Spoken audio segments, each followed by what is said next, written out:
So sabi mo 4 years ka sa Saudi Arabia. Bakit umuwi? Kasi yung ex ko dati, lumapit bahay siya, yung friend ko pa. Umuwi nga ako after 2 years, pinatawad ko pa siya. Tapos ano yun? Nagkabalikan kayo? Hindi niya na ako binalikan. Pinalaya ko na lang siya. Ilang years ka nag-work din sa amo mo dito? 4 years. 4 years din? 3 years. Hindi ako pinauwi dito. Papauwi niya ako, di ba? Oo. Mag-4 na taon. Eh, sabi niya, nagmahal daw yung cake. 10,000 daw. Hindi ako nakauwi. Tumakas ako. Pero kabayaran niya sa akin ng 10,000. Tapos, paano ka nakalaya sa amo mo ngayon? Tumakas ako. Tumakas ka? Nahuli ako ng amo ko. Nahuli ka na amo? Ano nahuli ka na amo mo? Ano yung ginawa sa'yo? Wala, kinulong niya ako. Tapos, hindi alam ng asawa niya na may babae pa rin. Masaklap yun. Parang ako din yun eh. Nalaman ko lang sa iba. Napatunayan mo ba na nalaman mo sa iba? Oo naman, kasi pa nga, pinasa sa akin eh. Masasuggest mo ba mag-Dubai sila? Hindi. Kung may mga asawa sila, wag na. Bakit? Kasi nga 50-50 rito.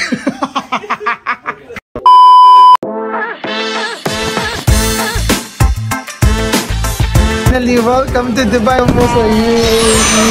Welcome po sa UAE. Hi, welcome to Dubai.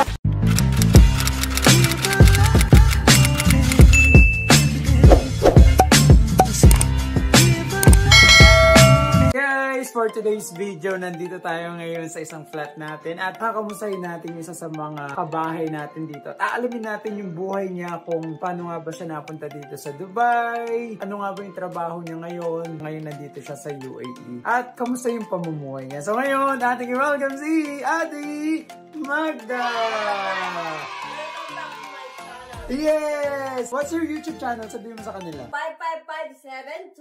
5557-222. At youtube.com So, please subscribe my YouTube channel. So guys, ito ngayon si Ate Magda is kakatapos ng kasing kumain. So ngayon nag-aayos siya ng kanyang kinainan. So mamaya i-house tour din tayo ni Ate Magda doon sa kanilang kwarto. Bukas tulog ba yung asawa ko? Okay lang, so gigisingin mo yung asawa mo habang natutulog. Okay?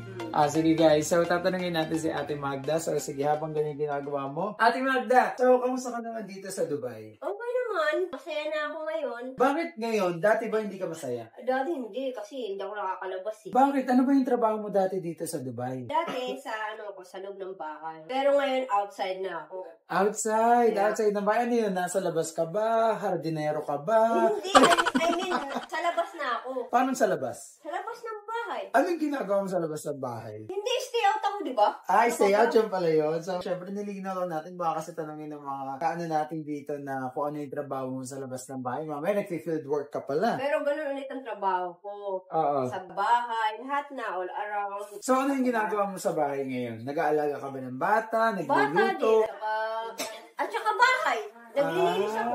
Okay. So, paano ka ba muna napunta dito sa UAE? Nanggaling ka ba dati sa Saudi? Nanggaling ka ba sa Pinas? Saan ka nagmula? Before, sa ako, Saudi. Okay. I mean, 4 years ako doon.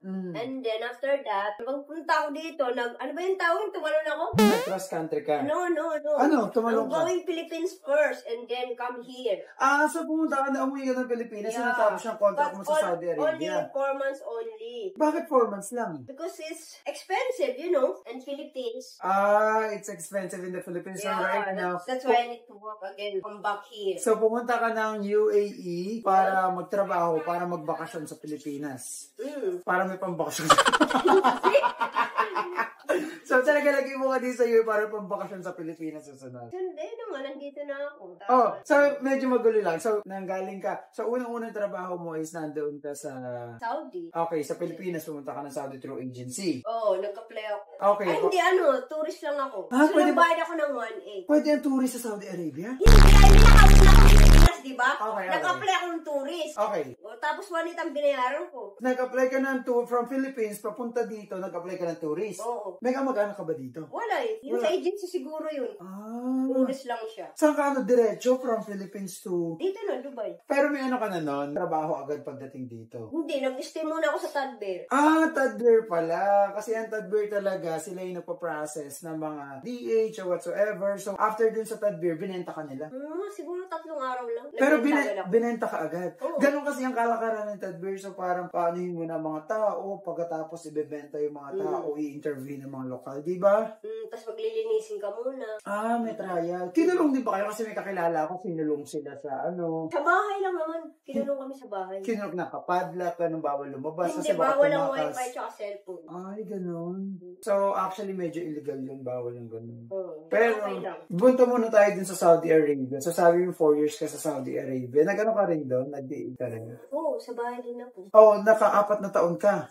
Same employer, mag-isa lang. Pagkapos, bakit ka umuwi? Kasi yung ex ko dati, nagmapit bahay siya, yung friend ko pa. Yun. Oh my God! So, yun yung dahilan kung bakit ka umalis. Kala ko ang dahilan kaya ka umalis sa Saudi Arabia is mahigpit ang amo, ganyan. So, mabait naman. Pero, so, dahil doon, so na-broken ka kaya ka umuwi ng Pilipinas. Paano nangyari doon sa eksena ng yung ano mo? Ngayon ko lang nalaman yun na, yung medyo ka pala doon. Hindi pa to si Kuya Teddy. Hindi siya lang yung pangalawa ko. Yung una, nasa niya? Nasa Pilipinas o nandun sa Saudi? Nasa Pilipinas siya. Ah, so LDR kayo. So, naniniwala ka basta sa LDR? Oo naman, kasi matagal na kami. Ilang years kayo? 8 years. Past ilang years sa LDR? Kami nun? Oo. Hindi nag-isang taon eh. Ay, so fresh lang, bago lang, so hindi nakatiis, naganap na iba. Mga siguro 5 months. So dahil doon, umuwi ka agad ng Pilipinas? Hindi, kinaya ko pa. Umuwi nga ako after 2 years. Pinatawad ko pa siya. Tapos ano?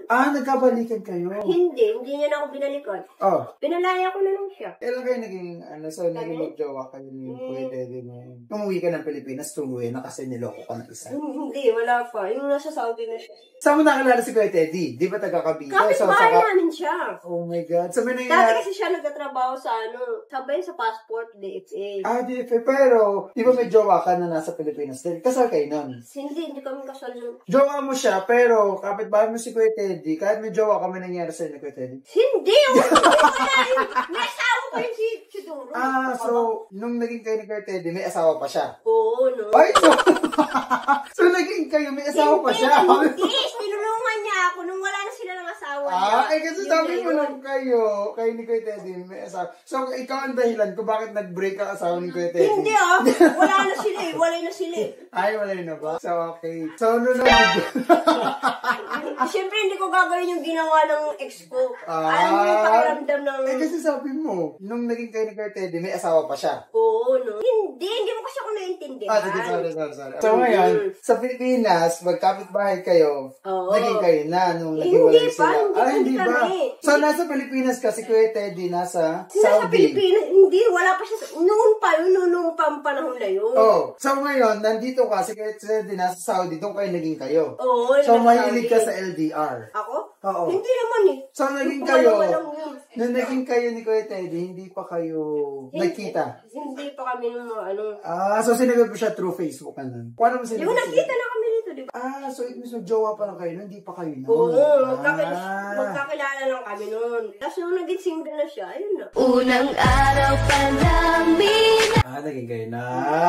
Iba din. So, ilang years na kayo? Magdadalawang taon na tayo. Ay, bago lang din pala. So, nung talagang pumunta ka lang din dito. Okay. So, guys. So, ngayon, nung nandun ka sa Tadbear, kasi madami talaga tao na. Di ba nagkakaso nga ako? Oo. So, ano nangyari dun sa Tadbear? Nung ilang years ka nag-work din sa amo mo dito? 4 years. 4 years din? 3 years. Hindi ako pinawin dito. Okay. Hindi ka pinawi ng 3 years. Hindi ka pinawi ng 4 na taon. 4 na taon. Tapos, paano ka nakalaya sa amo mo ngayon? Tumakas ako. Tumakas ka? Paano ginawa pagtakas? Tumakas, syempre. Dinala ko yung mga gamit ko. Tapos nahuli ako ng amo ko. Nahuli ka na amo? Nahuli ka na amo mo? Ano yung ginawa sa'yo? Wala, kinulong niya ako. Kinulong ka? Paano? Tapos sinawagan ko si Chidoro. Ayun. Nung kinulong ka, minaltrato ka ba? Hindi ako. Kinulong lang ako. Wala, yun lang. Paano ka nakalabas dun sa pagkakakulong sa'yo? Tinawagan ko na si Chidoro. Ano ginawa ni Chidoro nung paano ka nakalabas? Sinulungan niya ako. Nagtabog kami ng polis. Tawag kayo ng polis. Tapos, inano na ng amo mo, tapos yun yan. Yun na yun. Okay. So, ito pala si Joe from Saudi Arabia. Okay. So, nung nakalabas ka na doon, natapos na ba yung ano mo sa amo mo? Or nagkaroon ka ng kaso? Ano nangyari? Nagkautang pa ako, diba? Paano nagkautang? Siyempre, nagkautang ako. Nagkaroon ako ng kaso. Siguro 1 taon din yun. Sa amo mo, nagkaroon ka ng kaso sa amo. Pagkatapos, binayaran mo pa yung amo mo. Siguro, mga 5,000 siguro. Bakit binayaran mo yung amo mo? Kasi, tumakas nga ako, diba? Tumakas Lumakas ka na. Hindi ko Bakit? kasi natapos yung yung 3 taon na yun. Kailangan may 1 taon pa. Pero Kala ko sabi niya, naka-4 na taon ka. magpo 4 years, kaso nga lang, sabi niya, papauwi niya ako, di ba? Oo. Mag-4 na taon. Sabi niya, nagmahal daw yung yung ticket, 10,000 daw. Hindi ako nakauwi, tumakas ako. Yun. Pero kabayaran niya sa akin ng 10,000. Grabe naman 10,000. I think hindi naman sabi totoo ko, yun. hindi naman yun. Tapos tumakas na lang ako kasi sabi niya, sige, pag bumaba yung ticket, bibilang kita. Ang tagal pa, ayoko na. Okay. So ngayon, yung current buhay mo, okay ka naman dito sa Dubai kasi nahabi mo nga nasa labas ka na. Okay naman. Mas masaya ba doon sa amo mo or ngayon? Paras lang masakit ang ulo ko Bakit? Kasi dito nagbago na din siya Bakit ano nangyari? Paano pagbabago? Dati ba binibaby ka niya? Hindi, dati hindi kasi sigawan. Tapos ngayon sinisigawan ka na. Ano ang plano mo ngayon? Wala lang, titiis muna. Hanggat makahanap ako. Ay. Baka next year, tapos na. Next year. Okay. So, si Ate Magda is, naman tayo, house tour niya tayo kung paano ba yung tinitiran niya dito sa bahay. By the way, magkano ba ang sinasweldo mo dito sa Dubai? Sa Dubai ngayon, 2,500 sahod po. Kala ko 3,500 yung sweldo mo. Hindi, 3,000 kasi may kaltas pa ako ng 500. Ilang taon? Matatapos na ako na yung November. Ba't kinakaltasan ka? Kasi nga sagutan ko, di ba? Yun yung nahirap pa sa amo mo na ngayong amo, tapos pinabayad mo sa dati mong amo. Ang bait din ng amo mo ngayon. Bakit naman ba ito? Kasi pinahirap ka niya, tapos kinakaltasan ka lang. Oo naman, kaso ngayon parang nagbago. Oo, ganyan talaga, walang consistent. Dapat hiram sana ako sa inyo nun kasi naiyak ako. Sa 2,500 na sweldo mo, ano mo nga, kasi hindi nyo gusto malaman na ibang OFW. Kumpitin natin kung magkano yung matitira sa 2,500 na sweldo. May natitira naman mga 300. Ano yung ginagawa mo sa 300? Kasi may utang ko cash niya Sila. Okay, so magkano yung natitira mo? 200, ganyan. Pero masaya ka naman sa buhay. Oo naman, kasi may kasama na ako sa buhay. Unang araw pa namin. That's the most important. So, saan natitira mo na? Save mo ba yun? Ngayon wala pa. Kasi minsan, pupunta ako sa Jollibee. Mag-isa ka pupunta? Pag gusto ko lang, tsaka sa donut. Sa donut, So, napakasimple lang ng buhay ni Ate Magda. Napupunta ka lang pag stress ka or pag kabagong sweldo, kapunta ka lang doon. At masaya ka si Ate Magda. No? So, sige, sa bahay mo na binabayaran mo 1,250, pwede ba natin i-check yun? Oh, sige, halika. Sige. Come, Let's go. Let's go. Ito yung bahay namin. So, ito yung bahay nyo. So, meron kayo dito mga sampayan. Tapos, ayan. Uy, ang ganda. No? Ayos naman pala yung bahay nyo. Malamig. Napas madaming picture dyan. Tapos, ayan. Simple lang pala, no? Pag nag-hotel, kinukuha ko yung okay.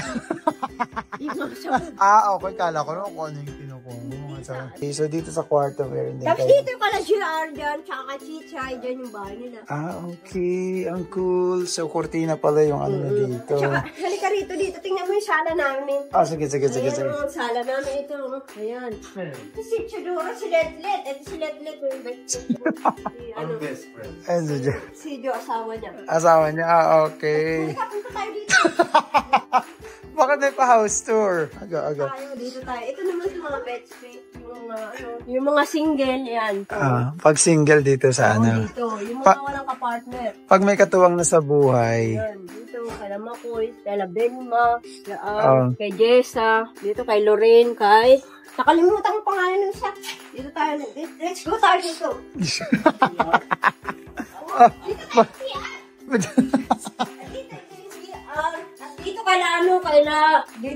Dito kay Lakabin at saka si huwag daw dun eh. Wag na. Dito sa opisina. Guys, dito tayo sa kusina namin. Ito pag may mga natitira, ito, ulam, yan. Si Marlon, tasali kayo dito. Dito tayo sa sampayan namin. Ito yung sampayan, At dito yung bahay nila, Letlet. Let's go. Ayan, diyan sila, kamingning. Ayan, guys, simple lang buhay dito sa Dubai. Kailangan tahimik ka lang. Bakit sabi mo kailangan tahimik lang dito? May nakaaway ka na ba dito? Wala, kasi tahimik ako, di ba? Oo, tahimik ka. Ano yung masasabi mo sa mga gusto mag-Dubai na mga... Sa mga sinasabi ko sa mga gusto mag-Dubai, sa mga babae nyo, kailangan matapang loob nyo. Kailangan strong kayo. Tsaka brave, di ba? Strong ba brave? Brave. Brave yun yung may tinapay at kinakain. Hindi, bread. Yun, bread. Oh, ano pa yung mga masasuggest mo? Tapos kailangan maging mabait kayo sa kapwa nyo. Huwag kayong Ano yung masasabi mo daw sa mga meron kang kabahay na may asawa, pagkas ng bababae sa Dubai? Ano yung sasabihin? Tapos ako nasa Pilipinas? Oo, ikaw nandito, kabahay mo. Sasabihin nyo ba sa asawa nila sa Pilipinas? Siyempre, hindi. Siyempre, pwede rin kasi ito option yan eh. Ano option? Ito option yan. Okay. Kasi diba, siyempre kawawa din naman yung babae sa saan ba? Sa Pilipinas? Kawawa naman yun. Tapos, hindi alam ng asawa niya na may babae pa rin. Masaklap yun. Parang ako din yun eh. Nalaman ko lang sa iba. Napatunayan mo ba na nalaman mo sa iba? Oo naman kasi pinasa sa akin eh. Ano? Silang dalawa. Ay, talaga? Sino? Oo, nung ex ko. Sino sa'yo? Masakit din, pero ganun talaga ang life eh. At saka din naman sa mga taong, syempre, kailangan natin maging matatag. Ang Diyos lang ang nakakaalam. Di ba, let? Yan. So may kanta yata sila sa'yo sa Kristiyano. Anong kanta niyo sa Kristiyano? Ang buhay ng Kristiyano ay masayang tunay. Hey! Masayang tunay. Oh, kailangan mo yung Magda. Ang alin? Yun. Bakit hindi ba ako masaya? Basta masawa ka na naman. Basta ayun na masasabi ko sa may mga asawa sa Pinas o dito. Kalma lang tayo. Ang Panginoon ang nakakalam nun sa lahat-lahat ng bagay. Dapat kailangan natin maging matatag. Oo. Yan. Kailan ka magbabakasyon sa Pilipinas? Siguro after 2 years. Kasi uwi na rin ako eh. Pero, For good. Mag-for good ka? inshallah. Bakit? Paano si Chodoro? Hindi, pupunta naman yun sa ewan ko sa kanya. Ay, malulungkot ka nun. Diba? Tapos ako naman sa iba. Babalik ako sa Saudi. Pag gusto mo bumalik ng Kasi Saudi, kinukuha ulit ako lang ako dati. mas okay doon. Okay naman. Kaso malulungkot sila let. Hindi, tatawagan ko naman siya sa video. Magsusum kami. Diba, let. Tapos, ano pa, gusto mo doon tayo ulit sa may asawa? Ano ang pinaka nakakalungkot na pangyayari sa buhay mo? Yung nawala yung tatay ko. Yun lang. Ang masaya ko naman, tanungin mo yung bilis. Ano yung pinaka masaya? Si Chodoro, syempre. Unang araw pa namin God give me you. God give me you. Ay. Anong minahal mo kay Pwede? Bakit? Kasi ano siya, maalaga. Tsaka malambing at tsaka laging kumakain siya. Laging busog kaya mo. Ay, sige, Teddy. Hindi Ay. niya ako pinapabayaan. Tsaka tinuturuan niya ako mag-English. Ano na naturo sa'yo mag-English? Yung mga spoon, fork. Kaya bata. Tsaka paano sumakay ng metro. Tsaka magpindot ng ATM. Diba? Lights on o lights off? Light on. Gusto ko makikita, light on. Masasuggest mo ba mag-Dubai sila? Hindi. Kung may mga asawa sila, wag na. Bakit? Kasi nga 50-50 rito. Hati-hati. Paano kaya nga sila nagdo-Dubai Hindi, depende naman yan eh. Di ba sabi nga ni Ian Veneracion, ano ba sabi niya? English yun eh. Napanood mo yun, yung interview niya? Ano sabi? Sabi ni Ian, tayo na tandaan ko, madali lang daw mong babae. Pero yung tiwala sa karelasyon mo, mahirap na ibalik yun pag nagkamali ka. Okay ka lang ba sa sa may asawa na nandito, pero mambababae, pero hindi niya sasabihin sa asawa niya. Pero asawa pa rin niya, uuwian niya. Parang saklap naman nun. Di ba? Ano yun, sasabihin mo, maghihiwalay na lang sila? Parang kawawa naman yun nasa Pinas. Paano may pangangailangan ng babae at lalaki? Di pwede naman yun, mag-anuhan sila, tsuksakan eh. Paano sila? Nasa Pilipinas nga nandito isa. Meron naman siya dito isa. So it means, mag-ano pa rin siya dito. So masaklap pa rin. Oo, yun daw. Pero sabi, hindi naman daw niya pinapabayaan ang family niya eh. Sino yan? Nagpapadala naman daw siya. Sino yun? Si Marqueras. Kala ko sino yung nagpapadala naman, pakasarap basta hindi pinapabayaan. Oo, ang mahalaga nagpapadala yung lalaki. Si Marqueras nga. Ayun. Tapos yung isa naman si sabihin ko pangalan? Sige. Hindi, baka maano ako eh. Pinapawisan sa'yo sa Sino. Basta yun guys, next episode, okay? Malalaman nyo kung sino yung babae na yun. Ano muna tayo? Crafted. Cut na yun, cut.